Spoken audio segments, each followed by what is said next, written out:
नमस्कार प्रिय विद्यार्थियों।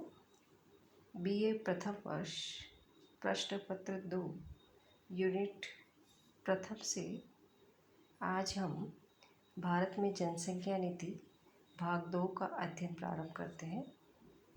इससे पहले हमने भारत की जनसंख्या नीति 1976 का विस्तृत अध्ययन कर उसकी मुख्य बातों को गहराई से समझा था। आज हम भारत में जनसंख्या नीति 2000 का विस्तृत अध्ययन कर इसकी मुख्य बातों को समझेंगे। जनसंख्या वृद्धि को देश की सबसे प्रमुख समस्या मानते हुए छोटे परिवार को प्रोत्साहन देने के परिप्रेक्ष्य में केंद्र सरकार द्वारा 15 फरवरी 2000 को नई राष्ट्रीय जनसंख्या नीति 2000 की घोषणा की गई। इस जनसंख्या नीति के 3 मुख्य उद्देश्य रखे गए। पहला था तात्कालिक उद्देश्य, दूसरा था मध्यमकालीन उद्देश्य और तीसरा था दीर्घकालिक उद्देश्य। सबसे पहले है तात्कालिक उद्देश्य, जिसमें गर्भ निरोधकों की आपूर्ति करना, स्वास्थ्य सुरक्षा ढांचे का विस्तार करना और स्वास्थ्य कर्मियों की नियुक्ति करना। ये 3 मुख्य उद्देश्य इसमें रखे गए। दूसरा था मध्यमकालीन उद्देश्य, सन 2010 तक कुल प्रजननशीलता दर टोटल फर्टिलिटी रेट को 2:1 के प्रतिस्थापन स्तर तक लाना। दीर्घकालीन उद्देश्य में सन 2045 तक स्थिर जनसंख्या के लक्ष्य को प्राप्त करना रखा गया। इस नीति में जनसंख्या को एक ऐसे स्तर पर स्थिर बनाने की बात कही गई है जो आर्थिक एवं सामाजिक विकास तथा पर्यावरण संरक्षण में सकारात्मक भूमिका का निर्वाह कर सके। नई जनसंख्या नीति की जो प्रमुख बातें हैं वो इस प्रकार से है।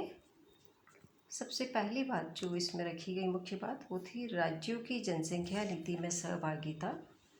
सन 1971 की जनगणना के आधार पर लोकसभा के लिए निर्धारित सीटों की संख्या सन 2026 तक स्थिर रखने का फैसला किया गया, ताकि राज्य सरकारें निश्चित होकर जनसंख्या के बारे में राष्ट्रीय नीति को लागू कर सकें। दूसरी जो बात रखी गई इसमें छोटे परिवार का मानक अपनाने पर प्रोत्साहन।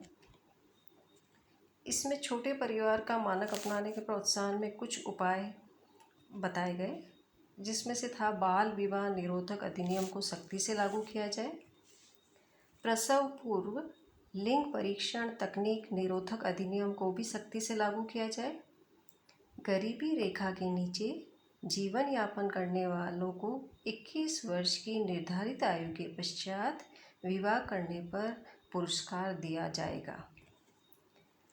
और इसमें जो मुख्य बात रखी गई वह यह थी कि गरीबी रेखा से नीचे जीवन यापन करने वाले उन परिवारों को 5,000 रुपये का स्वास्थ्य बीमा की सुविधा दी जाएगी जिनके सिर्फ 2 बच्चे हों और 2 बच्चों के बाद उन्होंने बांध्यकरण करा लिया हो, नसबंदी करा ली हो।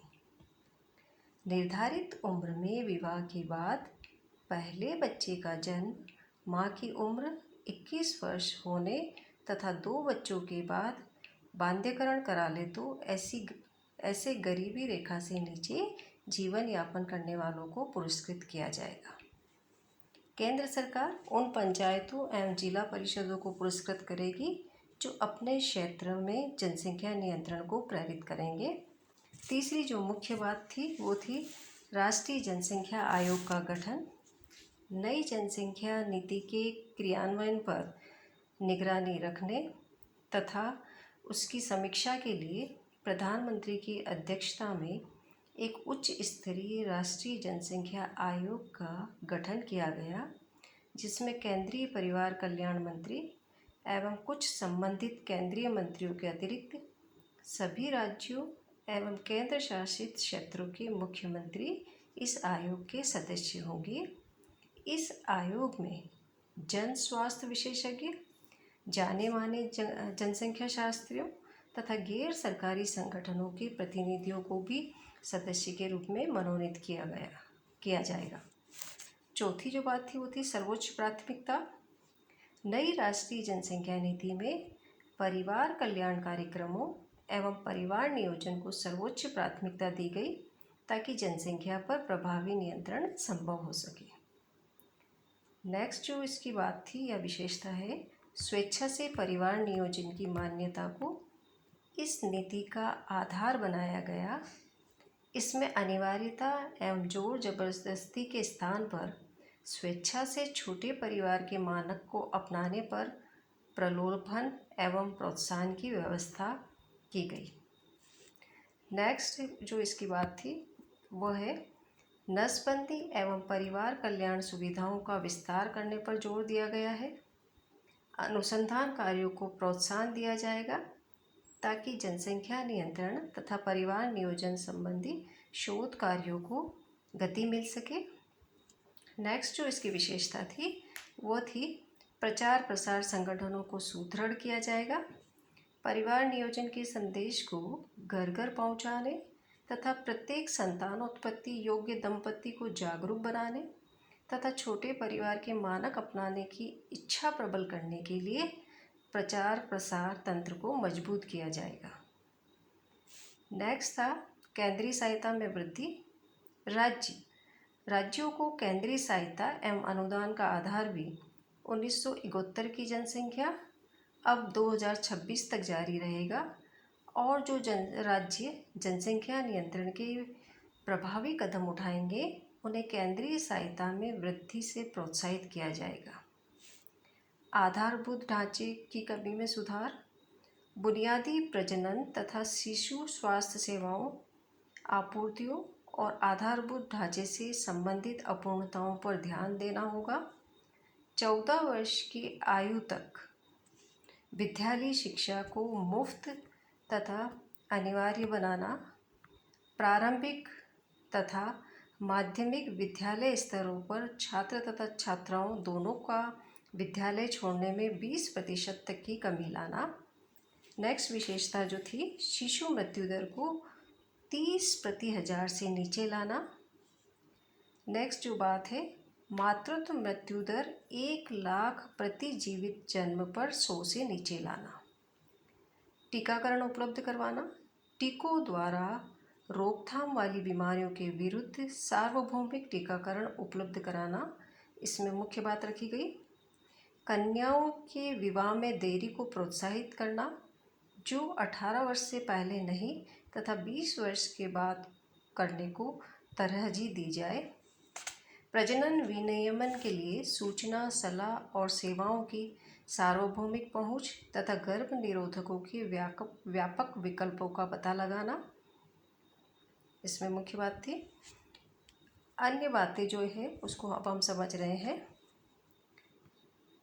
एड्स के प्रसार को रोकना तथा प्रजनन अंग संक्रमण और राष्ट्रीय एड्स नियंत्रण संगठन के बीच अपेक्षाकृत अधिक एकीकरण को बढ़ाना, संक्रामक बीमारियों की रोकथाम करना और उन पर नियंत्रण पाना, प्रजनन तथा शिशु स्वास्थ्य सेवाओं की व्यवस्था तथा घरों तक इनकी पहुंच हेतु भारतीय चिकित्सा पद्धति को एकत्रित करना।